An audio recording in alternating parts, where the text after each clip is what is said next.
Well, a tad overcast and comfortably cool, maybe even more so this time of the year in this part of the country. The mighty Pegasus watching over everything out there in Pegasus Park, and no doubt a serene picture here on a fast and firm Wednesday afternoon. Our third Wednesday card of this championship season as we go basically from that ground floor view up to the third floor clubhouse studios. Ronnie and Jason, hope you're doing okay. And just like that, Ronnie, our third full week, technically week number 4 of the meet as we move right along. Yeah, moving right along, and the holiday's just around the corner, and it's going to be a fun rest of the year, I'm sure of that. Well, think about this, just looking at the calendar today. I mean, we're a week out from Christmas Day.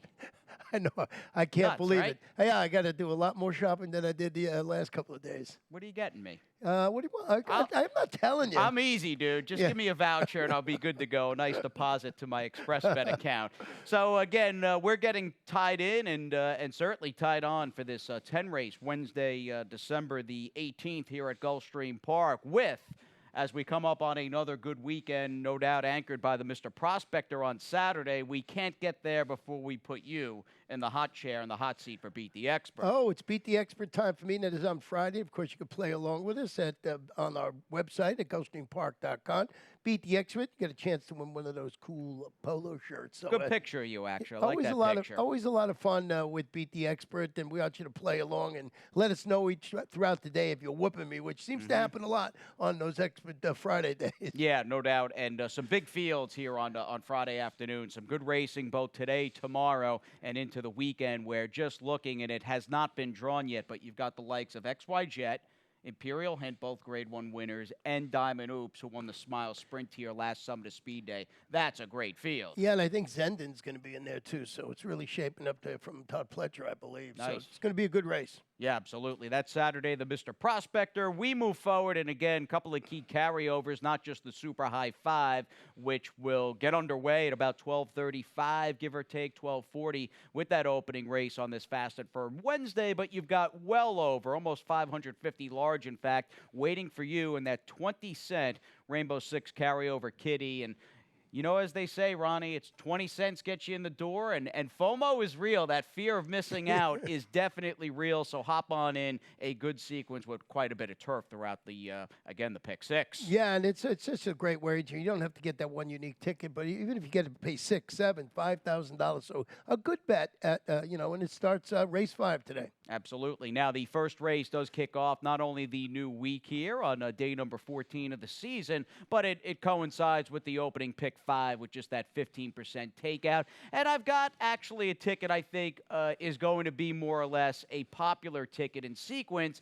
And I say that generally and mainly looking at that 5th race single for trainer Todd Pletcher in the number 2, Candy Tycoon, who's going to be a massive favorite. And although he is disappointed, to say the least, in his 3 races up north, not that he's run poorly, these are the kinds of horses that I think historically tend to prove very tough and ultimately win here at Gulfstream at short prices for Mr. Pletcher. He'll anchor an $18 play that sees me having some coverage, to say the least, Ronnie, in the opening 4 legs. That includes a 3-horse spread in this first race. And I ultimately, even if they're shortish prices, I just prefer the horses with exposed form, and clearly you do as well. And I'm mainly zeroing in on the 5 Silvery Enough, who I picked, in the 9 Alaskan. We'll talk about them both, beginning with the 5 Silvery Enough as we backtrack well over 30 days ago, in fact, 35 days ago, middle of November, across town at Gulfstream Park West. Considering this horse was debuting that day and was running against a big favorite in Frank's Legacy, who's 2-5 and turning for home with the lead in the white cap. You get the usual Paco drift out there at the top of the stretch. You'll see the gray Silvery Enough kind of duck in and chase Frank's Legacy home to the finish line. A very good effort, though, and a horse that he is a rare off the clay move for Scott Becker here in South Florida. This is a horse I just thought ran almost too good to lose against a horse in Frank's Legacy, who I feel is probably a little more talented than anything running in this field. Yeah, Frank's Legacy actually came back and win his next start, so you can prove that sort of flat is the performance of 5 Silvery Enough. I did go with the number 9 Alaska on the top of my ticket. Is debuting locally, stretching out to this distance of 3/4 of a mile. Rallied to finish second against those 35 maidens, going 5.5. It's Jose Jose Pinchin. He's got Irad Ortiz Jr. named to ride. I think those are the logical two in the opening race. If you wanted to go to a third horse with exposed form in a good recent race, the number 2 Skybridge looks okay. For me, though, and he ran fine first out, didn't get bet despite the fact he cost a decent amount as a 2-year-old in training. He's the first horse back out of that field, won by Uncaptured King. I don't love that race as a whole. My gut feeling is this is a way deeper spot than the one that he faced a couple of weeks ago. And that was on opening day, so you're starting to see a lot of the horses now come back that already had a start over the track. It's about that time for them to run. Before that, you were dealing with shippers from all over and from Gulfstream Parkway, so sort of makes the handicapping maybe a smidge easier, but a good point, Ronnie, for sure, with some of these young maidens running back for the second consecutive time. Running back is something that not everybody is doing. That's not a trait that is just mutually inclusive in this upcoming second race. You've got a couple of layoff types that we'll get to as we head to the turf course for the first of 5 individual grass races on this Wednesday, December 18th, and have this 2 lifetime 3-and-up filly and mare claimer. And in looking around, there is a key layoff horse in the number 2 Eastern Princess, who goes from one good barn to another, and Brian Lynch over to Rusty Arnold. She's in off a 9-month layoff. Yeah, she's the daughter of Temple City. Makes her first start since leading from start to finish. She broke her maiden here, but it was back in March. But I looked at the stat over the last couple of years because Rusty Arnold, just first after a trainer switch, which has happened today, all levels. It's a big, small sampling, but a good one. He's 3 for 8, 38%, 63% in the money, and a 310 return of investment. And just thought that horse was a logical one, along with the number 3 I believe we both have on top of our ticket, Shanghai Mistress, who is probably going to go favorite now with no Miss Aramet in this race. She was the other, along with Eastern Princess, not only favored at a shorter price, she was the other marquee layoff horse in the race, but a moot point now with Miss Aramet in early scratch. That leaves a 6-horse field, and in the case of Shanghai Mistress, you've got, much like a Eastern Princess, from one good barn to another, Patty Farrow prior with this daughter of Shanghai Bobby that is up in the Mid-Atlantic at Parks and Monmouth, now with trainer Steve Caceres. And I like that she's already got a couple of breezes locally, which tells me it's not like she arrived just a few days ago and is running right off the van. Yeah, and she's returning to the turf. She's had a couple of starts in the turf with a win in the second. She ended that sprint campaign up north with that duel and fade outing. That was going 6. It was on that sloppy track at Parks, on their main track. I thought Shanghai Mistress, with the scratch of Miss Oramed, who was on top of my ticket. I don't know if it was on top of your ticket, too. No, I had picked her on top, actually. I had Miss Oramed second. And I just bumped everybody up, including the 5-horse who have a third, is Stormy Nelly's back. She showed some speed last time out against a pretty good feel in there. That was money allowance runners, won by that repeat winner, Shifty She. You have to be careful when you say that. Well, she's got, well, go ahead. Sorry. No, that's it. I was just saying some speed in there. Just a horse to look at with the scratch of Miss Oramat. Are you referring to saying Shifty She slowly and not calling her Shifty Chic? I'm not saying a word after that. I got it there through once. I didn't want to curse. Just put it that way. Gotcha. All right. Fair enough. Stormy Nelly, I think, might be the most talented horse in the race. Question becomes, though, can she cut back and go a very niche-like 5 furlongs for sure, as she gets co-leading rider Misael Jaramillo, EJ and Paco both top the standings with 18 victories. Let's move on to the third here. Another key early scratch. I mean, that feels and looks like it is a main sort of omnipresent, basically pre-race trait that is, Ronnie, going into the first few today, not only losing Miss Armet as an early scratch in the second, but no Cabre here in the third as we're on the dirt. And with Cabre not in the mix, I mean, unless somebody really gets a bet out of the woodwork, I'd imagine the 2 follow his footsteps is going to be a massive favorite in this field. Yeah, we'll drop it to the 6,250 level on the dirt after tracking the pace. Sort of flattened out when facing 16 condition claimers. Going 5, who's on the GP West turf course, Sandra Mater, and you got Luis Saez quarterback in the combo surface switch drop down, I think, with the stretch of Cabre, like you said. Looks like the one to beat there. We're basically in agreement. I got the 5-piece speaker in second. Returns to a sprint on the dirt. You set the pace. That was against those 2 lifetime claimers going a mile in the 16th.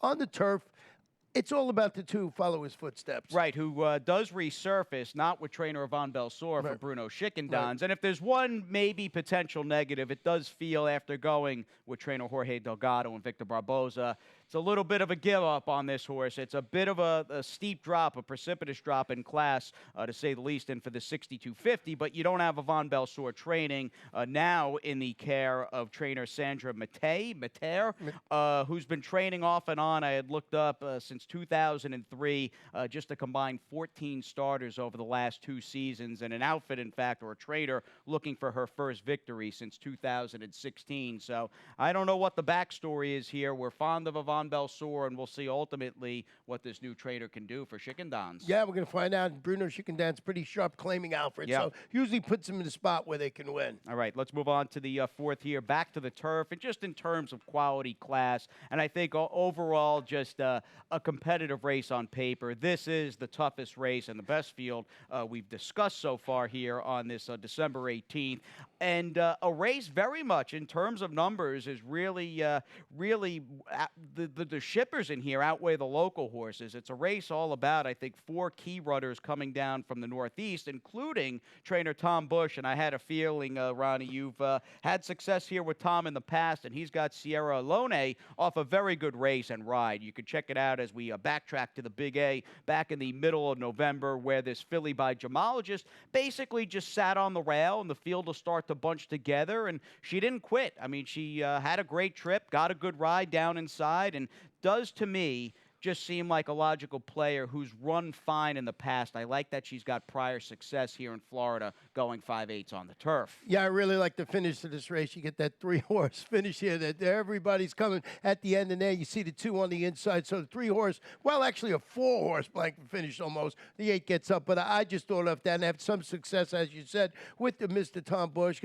This one, that was that race going 6 furlongs on the Aqueduct turf. So turning back today, I went with the 3 Quixote in second and Distinctly Blue in third. But I think that the 6-horse, and I didn't know what to do with the number 6 that you have on top of your ticket. I liked her race quite a bit here just 2 weeks ago. Minnesota bred in from Chicago, had been kind of a road dog out in the Midwest from Canterbury to Hawthorne to Arlington.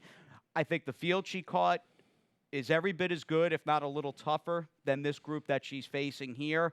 And we've seen Kathy Mungen do pretty well with these turf sprinters. She had one last year for this owner in Tim Rosin, named Bushrod, who ran fine against a pretty high level of turf sprinters throughout the winter.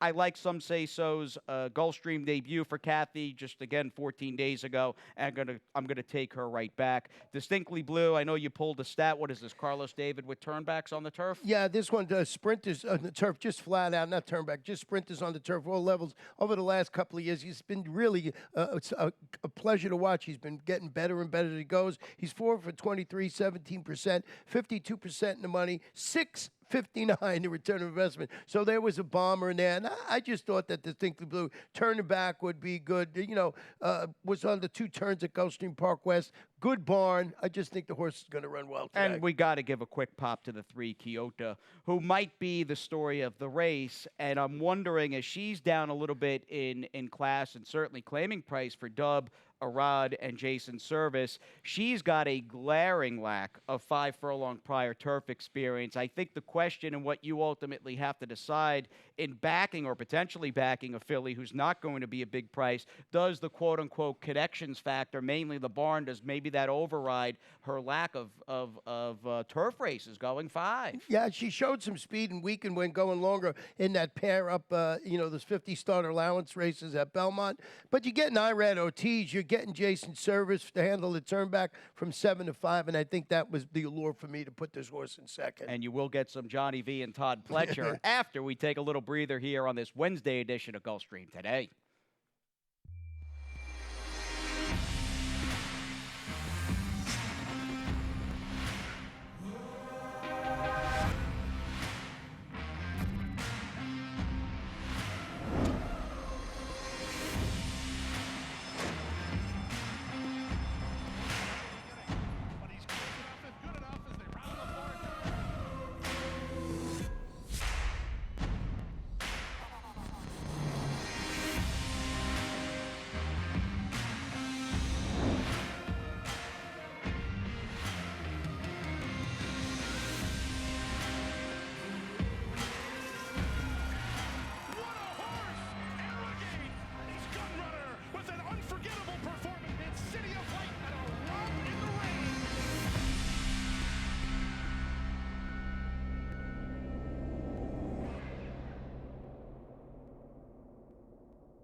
Hey, everybody, welcome back. Sounds like off the Pegasus World Cup commercial, Channel Cat, who ran here Saturday and maybe a touch too short, 9 furlongs in the Fort Lauderdale. Ultimately, as Ronnie and Jason, we welcome you back to this live edition of GP Today. It sounds like Todd will have his eye on the Pegasus turf. Yeah, that horse said, just mile and a half, 100 by a mile and a half, 100 by a mile and a half, 100 by 9 furlongs. Looked like a nice tune-up for that horse. Definitely, and kind of a similar move to what Bricks and Mortar did a year ago. He had prepped an allowance race and stretched out and obviously won the first ever Pegasus turf late January of 2019. Looking at a very East Coast-centric Stronach 5 rundown, this is the last Stronach 5, folks, before Christmas, so you better dive in. Think about it. 12% takeout, 100K guarantee, and it is all about Maryland and here in glorious South Florida, my friend, as Laurel Park, in fact, does the opening honors in the 8th race. Yeah, about 3:52 p.m., and we're using our Gulfstream's 8th, 9th, and 10th race. You see, we got one of those. They're split with the 9th race at Laurel, so we have 3 of the 5 races in there, and of course, we'll have an All-Star ticket that I worked on the other day, and we'll show you that. What did it pay last week? 19,000? 19 G's. Always pays 19 G's. Yeah, feels like it. And just, again, although an East Coast-specific Stronach 5 will welcome back Santa Anita Park into the fold, Ronnie, next Friday for sure with their traditional and always great day after Christmas opening day program coming up on Thursday, December 26th, and that'll coincide with us kicking off a 4-day racing week. But that is next week.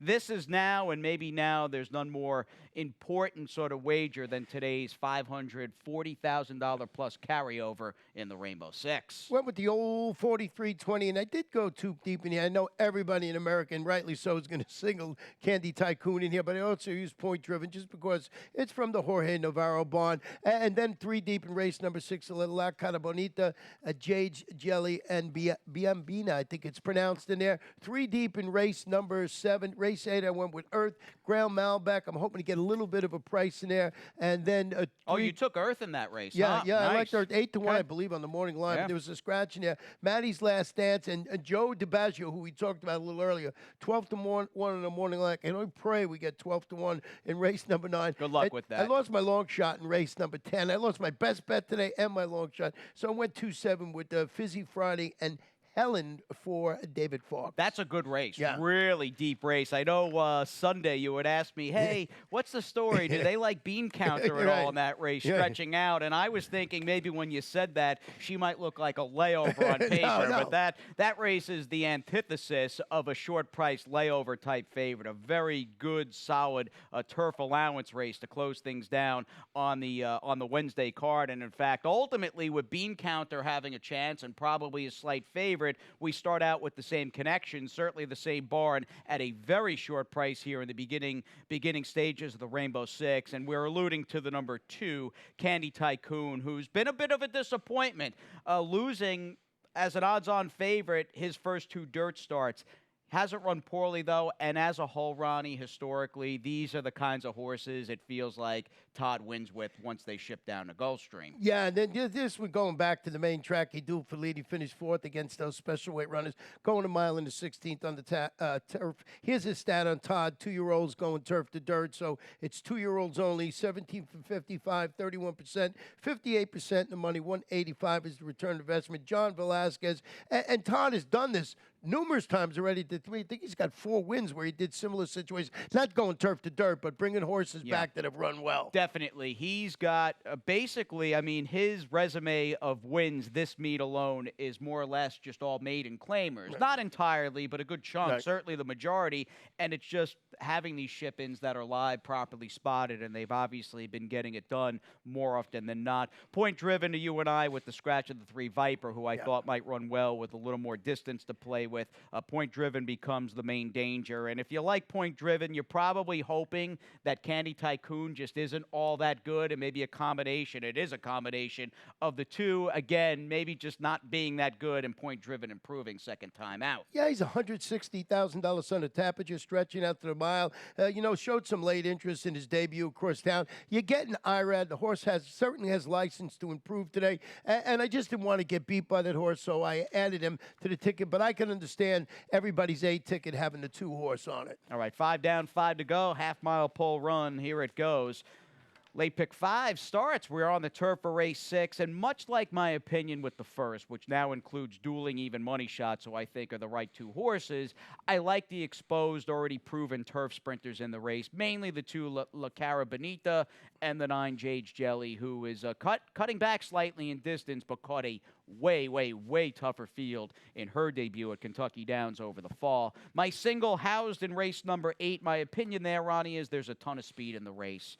Fully Loaded is going up in class and easily facing, not night and day, but it's a significantly tougher field than he beat last time out at GPW. But I really liked his return to the turf, and you've got Ralph Nix making all the right moves. So I'm going to stand alone with him, try to get him home in an $18 late pick 5 play that, again, sees me using just 2 horses and the 2 logical-looking last-out turf runners in the race. And I think none are more important than the deuce, La Cara Bonita. And here's her last start. Not her debut. She ran, 5 days before Thanksgiving, and did everything but win this race for trainer Efren Loza Jr. She was hounded every step of the way, and she'll look in deep stretch like she's going to get the W here and turn back everybody, including Boston Beauties, who was around 2 to 5 in that Aqua Cap and just didn't run, but would return to win last week here for Todd Pletcher at a short price. But out of nowhere, it's a bird, it's a plane. No, it's Sensational. Well, you had tweeted out that this horse might have a sneaky turf pedigree before that race, and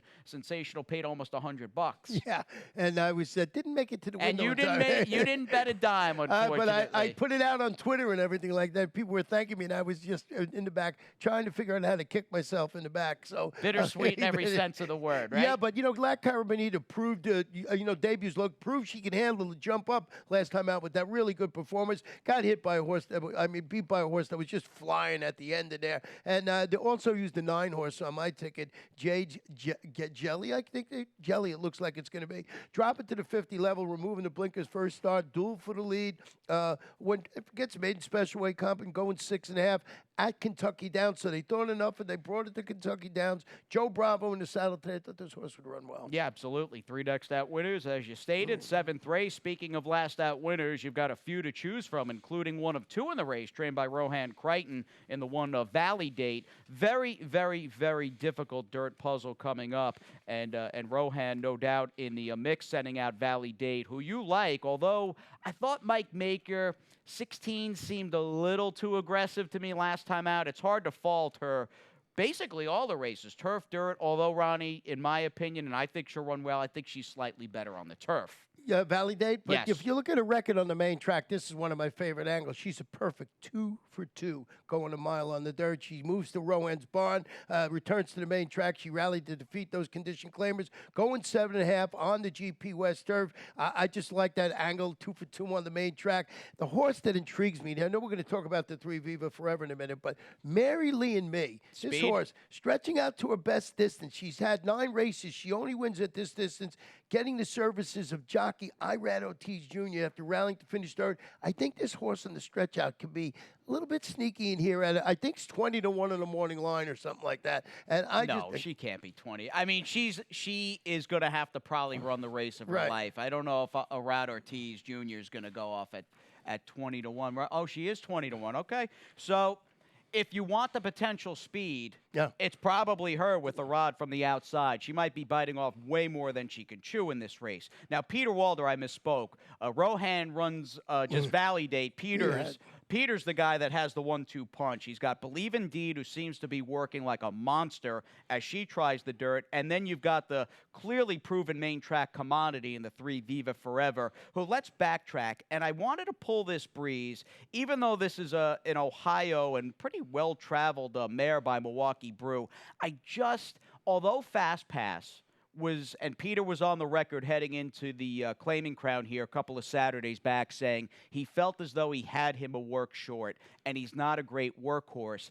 In trying to play trainer, I think it's a good sign that he opted to breeze Viva Forever against a stakes winner and such a hard-hitting grizzled veteran like Fast Pass. Maybe that's a confidence move that he feels as though Viva Forever is pretty good. Yeah, this horse ended her campaign at Thistledown with that driving allowance score going a mile. Rajiv Mirage.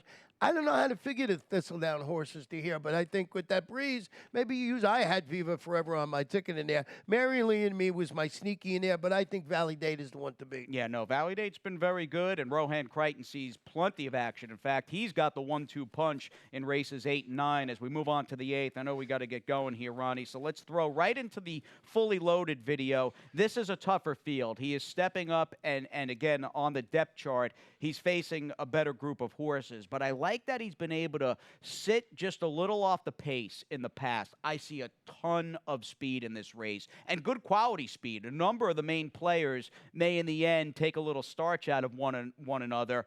And I've got a horse who was cut out to be a pretty precocious 2-year-old for Jose Pinchin.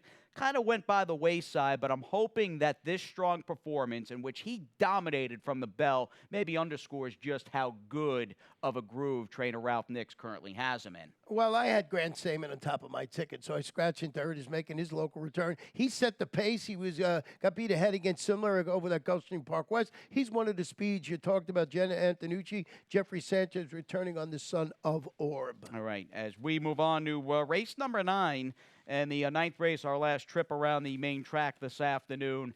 It's funny, we were discussing this race downstairs, and I ultimately looked. I'm not sure if he's going to be favored or not, but he's going to be a low-price contender. I think the key to the race might just simply be, although there might be some sexier-looking horses coming in off layoffs or from out of town or to new trainers, the last out win from Joe DiBaggio, who paid about $45 in doing so, I think in a way that makes him the horse to beat in this race. Yeah, I mean, he broke from post 10 last time out, and he was really good. He defeated those 16 condition claimers going 3/4 of a mile. Matty's Last Dance, I had an interest. Change of Barnes going to the Ron Spatz barn, being the son of Two-Step Salsa. He makes his long-awaited 3-year-old debut, but he ran okay back there in the juvenile sprint at Gulfstream Park West. That's a guess on my part. It is. He's got talent. I just would prefer, at least, and we love Ron Spatz. For me, anyway, I want to see a horse or a race under this horse's belt for a trainer that, again, in the very general sense of things, just doesn't have really strong layoff numbers. Kyle is in for Luch, and Peter Walder with a pretty good out-of-town resume and a good local resume over the summer for my top pick, the 6 Salambo, who a combination of just being outrun off his feet right before Halloween at GPW and then catching that sloppy sealed track in which speed horses dominated at GPW. I'm thinking it's a case of him, hopefully from a good post, being very happy he's back here in Hallandale Beach running for trainer Elizabeth Dobles. We've got race number 10 coming up, just a very competitive allowance optional claimer or starter optional claimer for the fillies and mares on the turf. I'm going to take the obvious potential speed in the race, the 6 Bean Counter, but she's going to need, Ronnie, I picked her, she's going to have to show up with the best effort of her career, and she's going to have to do it around 2 turns here. Yeah, I went with the horse you have in third in there. Helen stepping up, turning back to a mile, pair of solid outings against those 35s, included that victory 2 starts back. David Fawkes, Paco Lopez in the irons. Fizzy Friday the morning line favorite in there, dropping to the 50 level. Bean Counter with a couple of scratches in that race, I think moves up. Yeah, with her speed. And you've got Fizzy Friday, who does seem, in terms, if I was to say to you, Ronnie, just traditional class, does she look the best? It seems like she's coming out of the best-looking fields. Yeah, and, she's going to get some pace in there. I had my long shot in there, which was the number 3 horse, I believe, in the race. I forget which horse. No, I forget what number he was in there. 3, yeah, the 3 horse in there. He just thought, I thought he would get a nice trip on the speed. But I think that with the scratches in there, Bean Counter moves up a couple of spots. All right, great job today, Ronnie boy. We will take a little time out, at least for a moment or two. Ronnie and I with you all day downstairs from our Paddock Set studios, and we turn it over to the man, Big Pete Aiello, coming up next with those scratches and changes.